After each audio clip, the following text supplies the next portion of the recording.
أعوذ بالله من الشيطان الرجيم بسم الله الرحمن الرحيم ذلك عالم الغيب والشهادة العزيز الحكيم الذي أحسن كل شيء خلقه وبدأ خلق الإنسان من طين ثم جعل نسله من سلالة من ماء مهين ثم سواه ونفخ فيه من روحه وجعل لكم السمع والأبصار والأفئدة قليلا ما تشكرون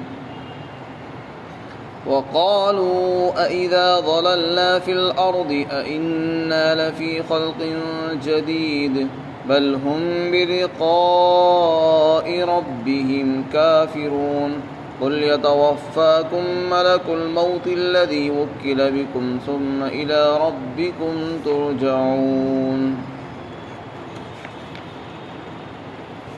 اور وہ ہر چھپی ہوئی اور ظاہر چیزوں کو جاننے والا ہے اور زبردست ہے، رحم والا ہے۔ اللہ نے جس چیز کو بھی پیدا کیا اس کو خوب اچھا بنایا، اور انسان کی تخلیق کی ابتدا گارے سے کی ہے، اور پھر اس کی نسل کو اللہ نے ایک ذلیل پانی کے خلاصے سے بنایا، پھر انسان کے اعضاء کو درست کیا اور اس کے اندر اپنی طرف سے روح ڈال دی، اور تمہارے لیے اللہ نے کان، آنکھیں، دل بنائے، لیکن تم لوگ بہت کم شکر ادا کرتے ہو۔ اور کافروں نے یہ بات کہی ہے کہ بھلا کیا جس وقت ہم زمین میں رل مل جائیں گے، گم ہو جائیں گے، تو کیا اس وقت ہم نئے سرے سے پیدا کی جائیں گے؟ اللہ فرماتے ہیں بلکہ وہ لوگ تو اپنے رب کی ملاقات کا ہی انکار کرتے ہیں۔ آپ ان سے کہو ملک الموت تمہاری روح قبض کرتا ہے، یہ وہی فرشتہ ہے جس کو تم پر مقرر کیا گیا ہے، اور پھر تم اپنے پروردگار کی طرف لوٹا دیے جاؤ گے۔ یہ سورہ سجدہ ہے۔ اس سورت کے اندر 15ویں آیت میں، چونکہ آیت سجدہ ہے اس لیے سورت کا نام سورہ سجدہ ہے۔ اس سورت کے اندر اللہ نے توحید، آخرت، رسالت، جو قرآن کے مرکزی مضامین ہیں ان کو ذکر فرمایا، اور قرآن کی حقانیت کو بھی ذکر کیا ہے۔ اس سورت کی فضیلت کے بارے میں لکھا ہے، حضرت جابر رضی اللہ عنہ کی روایت ہے کہ رسول پاک صلی اللہ علیہ وسلم جب تک ان دونوں کی تلاوت نہیں فرما لیتے اس وقت تک نہیں سوتے تھے۔ لا ینام حتی یقرأ الملک والسجدہ، سورہ ملک اور سورہ سجدہ جب تک تلاوت نہیں فرماتے تھے اس وقت تک سوتے نہیں تھے۔ اسی طرح اسی سورت کے متعلق روایت میں آتا ہے کہ جمعہ کے دن فجر کی نماز میں پہلی رکعت کے اندر آپ صلی اللہ علیہ وسلم اس سورت کی تلاوت فرمایا کرتے تھے۔ تو یہ بھی بہت اہم سورتوں میں سے ہے۔ یہاں پر اللہ تعالیٰ نے اپنی تخلیق کو، اپنی قدرت کو بیان کیا، اور یہ بتایا کہ اللہ وہ ہے جو ہر چھپی ہوئی اور ظاہر چیزوں کو جاننے والا ہے۔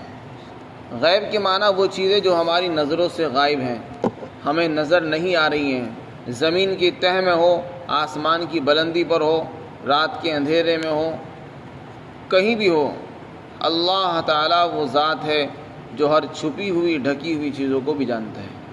کوئی آدمی یہ بتانا چاہتے ہیں کہ کوئی آدمی اندھیرے میں جا کر کمرہ بند کر کے یہ نہ سوچے کہ کسی کو پتہ نہیں۔ اللہ تعالیٰ ہر چھپی ہوئی چیزوں کو، بند کمروں کی چیزوں کو، دلوں کو بھی جانتا ہے۔ چاہے زمین کے تہہ میں آدمی پہنچ جائے وہاں بھی جانتا ہے، وہاں جو عمل کرے گا، جو کام کرے گا اس کو بھی اللہ تعالیٰ جانتے ہیں، اس کا علم ہے۔ آسمانوں کی بلندی پر چلا جائے، زمین کی تہہ میں پہنچ جائے اور وہاں رہ کر کوئی برائی کرے اور اللہ کو اس کا علم نہ ہو، ایسا نہیں ہو سکتا۔ تو اللہ تعالیٰ یہ استحضار کرانا چاہتے ہیں کہ دیکھو اللہ تعالیٰ کا جو علم ہے وہ کس قدر وسیع ہے۔ جب انسان گناہ کرے تو یہ سوچ لے کہ اس کا علم اللہ کو ہے، جب وہ سوچے گا تو کبھی گناہ نہیں کرے گا۔ اسی طرح فرمایا جو چیزیں ظاہر ہیں ان کو بھی جانتا ہے، جو کھلی ہوئی ہیں نگاہوں کے سامنے ان کا بھی علم ہے، چھپی ہوئی چیزوں کا بھی علم ہے، اور وہ زبردست ذات ہے اور رحم والا ہے، بندوں پر رحم بھی کرتا ہے۔ آگے اللہ تعالیٰ نے فرمایا اللہ تعالیٰ نے تخلیق اور تصویر کو ذکر کیا اور یہ بتایا کہ اللہ نے جو بھی چیز بنائی ہے اس کو بہت ہی اچھا اور حسین بنایا ہے. جو چیز بنائی ہے اس کو خوبصورت بنایا ہے، اس کے اندر حسن پیدا کیا ہے، کمال پیدا کیا ہے. اس آیت شریفہ کی ذیل میں لکھا ہے حضرت تھانوی نے کہ اس میں جواہر اور اعراض دونوں چیزیں شامل ہیں. دنیا کے اندر کچھ چیزیں وہ ہیں جو اپنے وجود پر اپنے سہارے کھڑی ہیں، جیسے کہ جانور، حیوانات، نباتات، پیڑ پودے، جمادات، پتھر وغیرہ، پہاڑ، زمین. یہ چیزیں بھی اللہ نے بنائی ہیں اور یہ اپنے سہارے کھڑی ہیں. فرمایا ان کو بھی اللہ نے بنایا تو خوبصورت بنایا ہے.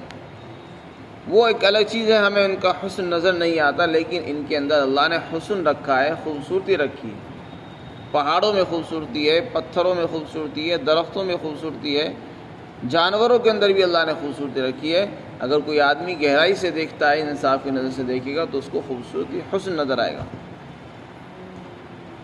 اور اسی طرح وہ چیزیں جو اعراض ہیں ان کے اندر بھی حسن ہے. اعراض کے اندر جیسے اخلاق، اعمال، ان کے اندر بھی اللہ نے حسن رکھا ہے.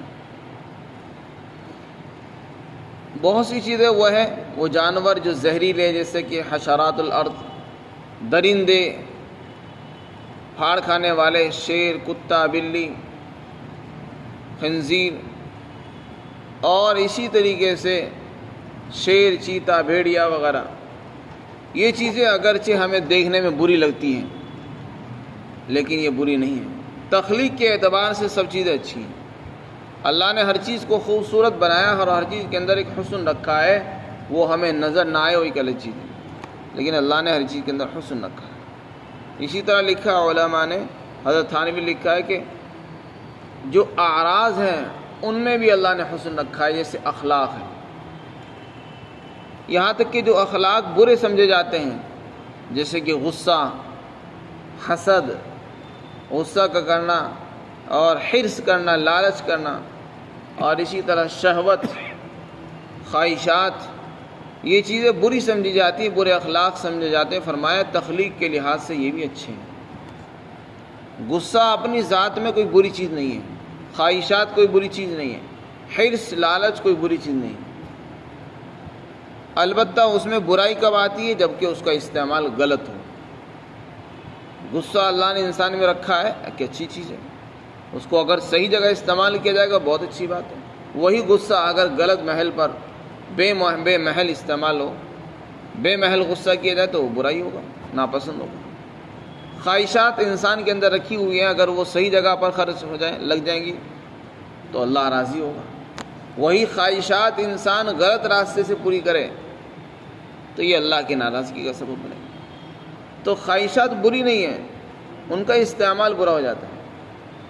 لالچ، حرص، یہ کوئی بری چیز نہیں ہے پیدائش کے اعتبار سے، البتہ انسان کے کسب اور اکتساب کے لحاظ سے اس میں برائی پیدا ہو جاتی ہے. ایک آدمی حرص رکھتا ہے، علم کا حرص ہے، دین کا حرص ہے، نمازوں کا حرص ہے، اس کو شوق ہے کسی طرح میں دین سیکھ لوں، لالچ ہے میں یہ بھی کر لوں، میں حج بھی کر لوں، میں یہ بھی کر لوں، تو کوئی بری چیز نہیں. اور اگر غلط چیزوں کا حرص ہو جائے، دنیا کما لو، دنیا کو ہی سجا لو، بنا لو، تو یہ بری چیز ہو جائے گی. تو اللہ نے جو چیزیں بھی بنائی ہیں، چاہے وہ اعراض ہوں یا جواہر ہوں، سب چیزوں کے اندر اللہ نے حسن رکھا ہے. پہاڑوں میں بھی، انسانوں میں بھی. بلکہ انسان کے بارے میں تو فرمایا لَقَدْ خَلَقْنَا الْإِنسَانَ فِي أَحْسَنِ تَقْوِيمٍ، انسان کو ہم نے بہترین سانچے میں بنایا، خوبصورت سانچے کے اندر بنایا. یعنی جتنی بھی مخلوقات ہے، حسن تو سب کے اندر ہے، لیکن سب سے زیادہ حسن جو ہم نے دیا وہ انسان. تو اگر کوئی انسان ہمیں برا لگ رہا ہے، وہ حقیقت میں برا نہیں، اس میں حسن ہے، خوبی ہے اس کے اندر موجود. پھر آگے انسان کی تخلیق کا ذکر فرمایا کہ ہم نے انسان کو بنایا. انسان کی جو ابتدا ہوئی ہے وہ گارے سے ہوئی ہے. انسان سے مراد آدم علیہ السلام. جب اللہ نے آدم علیہ السلام کی پیدائش کا ارادہ فرمایا تو ان کا پتلا بنایا گیا. ان کے پتلے کے لیے پہلے مٹی جمع کی گئی. یعنی پوری دنیا سے، پوری روئے زمین سے مٹی لی گئی، اور جو مختلف جگہوں کی تھی وہ مختلف رنگوں والی تھی، مختلف خصلتوں والی تھی، مختلف صفات والی مٹی تھی، وہ رنگوں کی اعتبار سے بھی مختلف تھی۔ تو اس مٹی کو جمع کیا گیا، اس کا گارا بنایا گیا، پھر اس کو سکھانے کے لیے رکھ دیا گیا، یہاں تک کہ وہ کھنکھناتی مٹی بن گئی۔ پھر اس سے آپ کا پتلا بنایا گیا، اس میں روح ڈال دی گئی۔ اسی لیے آدم علیہ السلام کی جو اولاد ہے وہ بھی مختلف رنگوں والی، مختلف عادت والی، کوئی سخت ہے، کوئی نرم ہے، کوئی خوبصورت ہے، کوئی کالے ہیں تو کوئی گورے ہیں، یہ اسی مٹی کا اثر ہے۔ تو آدم علیہ السلام کو تو اللہ نے براہ راست مٹی سے، گارے سے بنا دیا، لیکن آدم کے بعد جو ان کی نسل چلی ہے ان کو بالواسطہ مٹی سے نہیں بنایا، بلکہ ان کی تخلیق کے لیے اللہ نے یہ سلسلہ شروع فرمایا کہ ایک ذلیل پانی کے خلاصے سے ان کی نسل کو جاری فرما دیا۔ ذلیل پانی جو خلاصۃ الاخلاط ہے، اخلاط اربعہ کا خلاصہ ہوتا ہے، خون، بلغم، سودا، صفرا، فرمایا وہ مرد کی پشت سے نکلتا ہے اور ماں کی رحم کے اندر پہنچ جاتا ہے، اور اللہ تعالیٰ اس کو وہاں رکھتے ہیں، وہ قرار پاتا ہے، ایک مدت تک وہ رہتا ہے، پھر اس کے اندر تغیرات، تبدیلیاں ہوتی رہتی ہیں، ہر 40ویں دن پر اس میں تبدیلی ہوتی ہے۔ چنانچہ شروع میں وہ نطفہ رہتا ہے، پھر 40 دن کے بعد وہ خون بن جاتا ہے، پھر خون وہ جمع ہوا خون بن جاتا ہے، پھر 40 دن کے بعد وہ بوٹی بن جاتا ہے، پھر 40 دن کے بعد اس کے اندر اعضاء بنانے شروع کر دیے جاتے ہیں، ہڈیاں بنائی جاتی ہیں، اس میں ہاتھ پیر بنا دی جاتے ہیں، پھر روح ڈال دی جاتی ہے اس کے اندر۔ تو یہ سب کچھ تخلیقات ماں کے پیٹ میں ہوتی ہیں، اور یہ سب کچھ اسی سے ہوا ہے، ایک ذلیل اور گندے پانی سے۔ یہ سب چیزیں یہ بتانے کے لیے فرمایا کہ دیکھو انسان کو ہم نے سب سے اشرف بنایا، ساری مخلوق میں سب سے افضل ہے وہ، لیکن اس کا یہ مطلب نہیں ہے کہ اس کو ہم نے کوئی بہت قیمتی چیز سے بنایا اس کو بھی گندے پانی سے۔ پھر فرمایا ثم سواہ، ہم نے انسان کی اعضاء کو، ہاتھ پیر کو درست کیا ہے ماں کے پیٹ میں، پھر اس کے اندر روح ڈالی ہے، پھر اس کے کان بنائے، آنکھیں بنائی، دل بنایا، یہ سارا نظام اللہ نے وہیں بنا دیا ماں کے پیٹ کے اندر، اور اندر کا سارا سسٹم اللہ نے وہیں طے فرما دیا۔ اور بس انسان جب دنیا میں آتا ہے ایک چھوٹا سا نمونہ ہوتا ہے جس کے اندر ہر چیز، ہر مشین، ساری مشینیں موجود ہوتی ہیں، سننے کی صلاحیت بھی ہے، بولنے کی بھی ہے، رونے کی بھی ہے، سونگنے کی بھی ہے، پیشاب پاخانے کی بھی اس میں راستے اللہ نے بنا دیے ہیں، اور بولنے کی بھی۔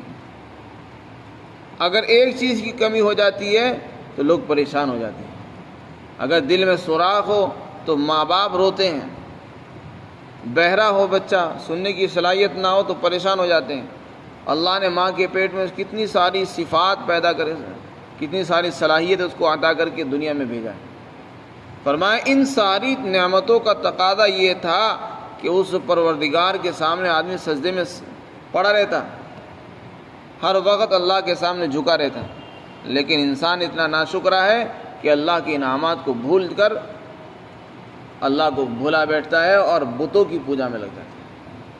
اپنے ہاتھ سے بنائے ہوئے پتھروں کی مورتیاں ان کی پوجا شروع کر دیتے ہیں۔ کس قدر ناشکرا ہے۔ فرمایا تم بہت کم شکر کرتے ہو، ہونا تو یہ چاہیے کہ اس کا تقاضا تو یہ تھا کہ خوب شکر کرتے، نمازیں پڑھتے، ہر لمحہ اللہ کا حکم پورا کرتے ہیں، لیکن انسان کس قدر ناشکر ہے، اللہ کے حکم کو چھوڑ رہا ہے، رسول اللہ کی سنتوں سے محبت نہیں ہے، یہود اور نصارہ کے طریقے کو پسند کرتا ہے، اس میں فخر ہے، ان کے طریقے پر چلنے میں فخر اور عزت محسوس کرتے ہیں ہم، اللہ اور اس کے رسول کو چھوڑ کر غیروں کے پاس عزت تلاش کر رہے ہیں۔ فرمایا یہ ناشکری ہے۔ اس کے بعد جو لوگ آخرت کا انکار کرتے ہیں، مرنے کے بعد دوبارہ زندگی کا انکار کرتے ہیں، ایسے لوگوں کا مقولہ نقل کر کے ان کا جواب دیا۔ جو لوگ آخرت پر ایمان نہیں رکھتے، اللہ پر ایمان نہیں رکھتے ہیں، وہ لوگ کہتے تھے کہ مرنے کے بعد دوبارہ کیسے زندہ ہوں گے؟ جب انسان مر جاتا ہے وہ کہتے تھے جو آدمی مر گیا وہ مٹی میں مل گیا، اور جو مٹی میں مل گیا وہ مٹی میں گم ہو گیا، اس کو آپ تلاش بھی کرنا چاہو گے، ڈھونڈو گے، قبرستان میں کھود کے نکالو گے تو کوئی نہیں ملے گا آپ کو۔ انسان کو جب دبا دیا جاتا ہے تو وہ گم ہو جاتا ہے مٹی کے اندر، ہڈیاں ریزہ ریزہ ہو جاتی ہیں، چورا چورا ہو جاتا ہے، یہاں تک کہ وہ مٹی کے برابر ہو جاتا ہے، پتہ ہی نہیں چلتا کون کہاں تھا، کہاں لیٹا ہوا ہے۔ تو کچھ دنوں کے بعد ایسے حالات اس پر طاری ہوتے ہیں۔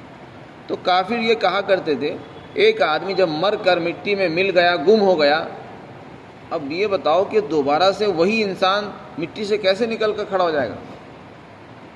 حالانکہ آپ صلی اللہ علیہ وسلم کہا کرتے تھے کہ نہیں، ہم جب قیامت آئے گی دوبارہ مٹی سے نکل کر ہم کھڑے ہو جائیں گے، اسی اصلی شکل میں جیسی شکل میں ہم پہلے سے تھے۔ تو اس پر ان کو تعجب ہوتا تھا، حیرانی ہوتی تھی۔ فرمایا اس میں تعجب کی کیا بات ہے؟ اس میں کوئی تعجب کی بات نہیں ہے، جس ذات نے تم کو پہلے بنایا، بغیر نمونے کے بنایا، وہ دوبارہ بھی زندہ کر سکتی ہے، اس میں کوئی تعجب والی بات نہیں۔ فرمایا یہ لوگ تو حقیقت یہ ہے، ایسا نہیں ہے کہ ان کو صرف دوبارہ زندگی پر ہی تعجب ہو رہا ہو، حقیقت تو یہ ہے کہ یہ اپنے رب کی ملاقات کا ہی انکار کرتے ہیں، یہ تو آخرت پر ہی یقین نہیں رکھتے ہیں۔ یہ تو ایک دوسرا مسئلہ ہے کہ دوبارہ انسان کیسے زندہ ہوگا، یہ تعجب کی باتیں تو بیکار کی چیزیں ہیں۔ اگر ان کو اپنے رب پر یقین ہوتا، اپنے رب سے ملاقات کا یقین ہوتا تو کبھی انکار نہ کرتے، بلکہ یہ لوگ تو اپنے رب کا ملاقات کا ہی منکر ہیں۔ جو اپنے رب سے ملنے کا توقع رکھتا ہے، امید رکھتا ہے، وہ کبھی انکار نہیں کرے گا۔ اس کے بعد فرمایا تم لوگ یہ سمجھتے ہو کہ اپنے رب سے ملاقات نہیں کرنی اور بس دنیا ہی دنیا ہے، دنیا میں ہی رہو گے اور دنیا میں مر کر ختم ہو جاؤ گے، کوئی حساب کتاب نہیں ہوگا، بدلہ نہیں ہوگا، جزا سزا کچھ نہیں ہوگی۔ فرمایا نہیں، تم کتنا ہی گناہ کر لو، کتنا ہی انکار کر لو، اللہ نے جو تمہاری موت آتی ہے تو موت بھی خود نہیں آتی ہے، موت کے لیے بھی اللہ نے فرشتے مقرر کر رکھے ہیں جو تمہارے اوپر مسلط ہیں۔ جب موت آئے گی تمہاری روح نکالیں گے اور لے جائیں گے، اور پھر تم کو تمہارے رب پروردگار کے پاس لوٹا دیا جائے گا۔ تم نہیں چاہو گے تب بھی تم کو وہاں لے کر جائیں، کھینچ کر لے جائیں گے، فرشتے تم کو لے کر جائیں گے اور اللہ کے دربار میں پیش کریں گے۔ تو یہ کوئی ایسا مسئلہ نہیں ہے کہ آدمی سوچے کہ نہیں میں تو نہیں جاؤں گا، نہیں میں تو بس یہیں پڑا رہوں گا، زبردستی جانا پڑے گا، قبروں سے نکلنا ہوگا، اور زمین اگر نہیں نکلو گے تو زمین باہر نکال کے پھینک دے گی، اور مجبوراً انسان چلے گا، اور قیامت کے حشر کے میدان میں انسان جمع ہو جائے گا، اور وہاں فرشتے جو ہے سب کو ہانک کر لے جائیں گے۔ فرمایا یہ ملک الموت یعنی موت، روح نکالنے والا جو فرشتہ یعنی حضرت عزرائیل علیہ السلام، اللہ نے ان کو وہ تمہاری روح قبض کرتے ہیں، اللہ نے ان کو تم پر مقرر فرمایا ہے، اور پھر تم اپنے پروردگار کی طرف لوٹائی جاؤ گے۔ ملک الموت کون ہے؟ اس سے مراد ہے حضرت عزرائیل علیہ السلام، جو ایک مقرر فرشتہ ہے۔ اللہ نے ان کو سارے انسانوں کی روح قبض کرنے کے لیے طے فرمایا ہے۔ حضرت مجاہد فرماتے ہیں کہ ملک الموت کے لیے ساری دنیا کے انسان ایسے ہیں جیسے ایک تشت ہو، بڑا پرات ہو، ایک تشت ہو اور اس کے اندر موتی پڑے ہوئے ہوں، ایک بڑا سا برتن ہو اور اس کے اندر موتی بکھرے ہوئے ہوں، تو جیسے ہمارے سامنے وہ موتی سارے ہم کو نظر آتے ہیں، بالکل یہی مثال ملک الموت کے لیے ہے کہ دنیا کے سارے انسان ان کو اس طرح نظر آتے ہیں جیسے کہ تشت میں پڑے ہوئے موتی۔ ہم جس موتی کو اٹھانا چاہیں اٹھا سکتے ہیں، ایک کو اٹھانا چاہیں ایک کو اٹھائیں گے، دو کو اٹھانا چاہیں دو کو اٹھا سکتے ہیں، اور سب کو اٹھانا چاہیں سب کو اٹھا سکتے ہیں۔ تو ملک الموت کے لیے ساری دنیا کے انسان بالکل ایسے ہی موتیوں کی طرح ہیں جو تشت میں پڑے ہوئے ہیں۔ جب ملک الموت کو اللہ تعالیٰ نے یہ ذمہ داری سونپی تو ملک الموت نے عرض کیا کہ باری تعالیٰ آپ نے تو مجھے ایسی ذمہ داری عطا کی ہے کہ اس ذمہ داری کی وجہ سے لوگ مجھے برائی سے یاد کریں گے، کہ جب بھی میں کسی کے عزیز اور پیارے کی جان لوں گا تو لوگ مجھے برا بلا کہیں گے، یہ اسرائیل کیسا ہے، سب کی جان لیتا رہتا ہے، آج ہمارا عزیز مر گیا، آج فلاں مر گیا، مر گیا، تو لوگ تو مجھے گالی دیں گے۔ اللہ رب العزت کے سے ارشاد ہوا نہیں، ہم نے تمہارے اس عذر کی تلافی فرما دی اور اس کا تدارک یہ کیا ہے، ہم نے ہر انسان کی موت کے لیے کچھ اسباب اور امراض اور بیماریاں لگا دی ہیں۔ جب انسان کی موت کا وقت آتا ہے تو اس کے لیے کچھ نہ کچھ بہانے بن جاتے ہیں، کبھی بیماری بہانہ بن جاتی ہے، کبھی کوئی اور سبب ذریعہ بہانہ بن جاتا ہے۔ کبھی کوئی آدمی پانی میں ڈوب گیا، کبھی بیمار ہو گیا، تو لوگ جب وہ ان کے عزیز مرتے ہیں تو لوگ نسبت انہی بیماریوں کی طرف کر دیتے ہیں۔ چنانچہ مرنے کے بعد لوگ پوچھتے بھائی کیا ہوا، کیوں مرا؟ کہ وہ فلاں بیماری ہو گئی تھی، اس بیماری میں انتقال ہو گیا۔ حالانکہ انتقال تو روح نکالنے سے ہی ہوا، فرشتے کے نکالنے سے ہوا، لیکن فرشتے کو کوئی نہیں یاد کرتا۔ سب لوگ کیا کہہ دیتے ہیں کہ فلاں بیماری کی وجہ سے ہو گیا، یہ ڈوبنے کی وجہ سے ہوا، یا ایسا حادثہ پیش آ جانے کی وجہ سے ایسا ہو گیا۔ حالانکہ اللہ ہی کے حکم سے سب کچھ ہوا ہے اور فرشتے کے نکالنے سے وہ روح نکلی۔ تو اس طریقے سے اللہ نے انتظام فرمایا ہے۔ تو ملک الموت سے مراد حضرت عزرائیل علیہ السلام۔ ایک مرتبہ حضرت عزرائیل علیہ السلام ایک صحابی جو انصاری صحابی تھے، ان کے سرانے کھڑے ہوئے تھے، آپ نے فرمایا کہ میرے ساتھی کے ساتھ نرمی کا معاملہ فرمائیں۔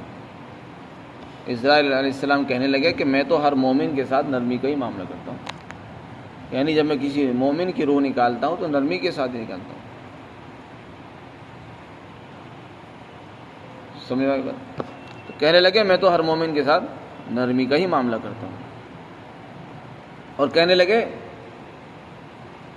کہ جتنے بھی انسان ہیں، چاہے وہ جنگل میں رہتے ہوں، پہاڑوں میں رہتے ہوں، یا شہروں میں رہتے ہوں، کہیں بھی رہتے ہوں، میں ان کو روزانہ 5 مرتبہ دیکھتا ہوں، اور میں ان میں سے ہر ایک سے واقف ہوں۔ 5 مرتبہ روزانہ میں ان کو دیکھتا ہوں اور میں ان سے واقف ہوں۔ اور فرمایا کہ یہ تو اللہ کے حکم سے ہے جو میں کر رہا ہوں، ورنہ میری کوئی مجال نہیں کہ میں کسی کو روح نکال لوں، میری اتنی ہمت نہیں کہ میں کسی کو روح نکالوں جب تک کہ اللہ کا حکم نہیں ہوتا۔ اللہ کے حکم سے میں روح نکالتا ہوں۔ فرمایا قل یتوفاکم ملک الموت، ملک الموت تمہاری روح قبض کرتے ہیں جو تم پر مقرر کر دیے گئے ہیں، اور پھر تم کو اپنے پروردگار کی طرف لوٹا دیا جائے گا۔ اللہ تعالی ہم سب کو موت کی تیاری عطا فرمائے۔